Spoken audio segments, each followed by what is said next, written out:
Sébastien Sante est agent au parc amazonien de Guyane, chargé de l'écologie. Il travaille à Saül depuis 2 ans.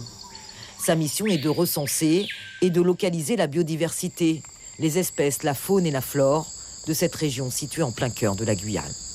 La forêt de Saül cache encore de nombreux secrets, malgré déjà beaucoup de découvertes.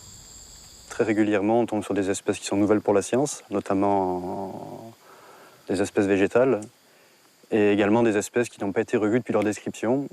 Et une de mes missions, c'est d'essayer de les retrouver, de pouvoir les localiser, en vue bien évidemment de les préserver, parce qu'on protège toujours mieux ce qu'on connaît mieux. Ce palmier est l'un des plus rares au monde. Il a été découvert il y a maintenant 10 ans. Depuis, une 50aine de spécimens ont été observés autour de Saül. Alors ce palmier qu'on a ici, c'est Astrocarium minus, donc une espèce de palmier qui n'est connu que des environs de Saül et d'une localité en Amazonie péruvienne. Et donc c'est une espèce de palmier qu'on peut considérer comme l'espèce de palmier la plus rare au monde. Et il y a un plan national d'action dessus. Et le parc amazonien est chargé de la mise en place du protocole de suivi pour cette espèce. Parce qu'on connaît finalement très peu de choses sur ce palmier. En termes de croissance, en termes de reproduction, on sait très peu de choses. Et donc le but, c'est d'acquérir des connaissances, encore une fois, pour mieux pouvoir préserver cette espèce. Les arbres de Guyane, Sébastien Sante les étudie tous les jours et connaît les vertus de chaque espèce. Il a dû aussi apprendre à se méfier des petites bêtes, parfois très redoutables. C'est un nid de mouches chapeau. Donc ce sont des guêpes qui peuvent faire très très mal, qui sont assez peu agressives. Sauf si on tape dans le nid, bien entendu. Elles sont assez redoutées, à juste titre. Des observations de jour comme de nuit pour avoir la chance de découvrir de nouvelles espèces.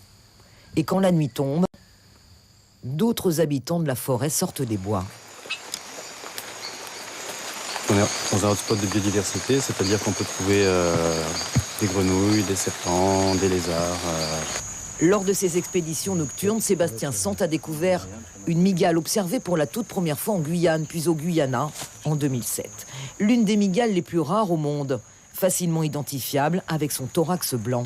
Cette mygale, elle s'appelle Apalopus lesleyae, et c'est une des mygales les plus rares du monde, puisque c'est le 4e spécimen connu pour le monde entier.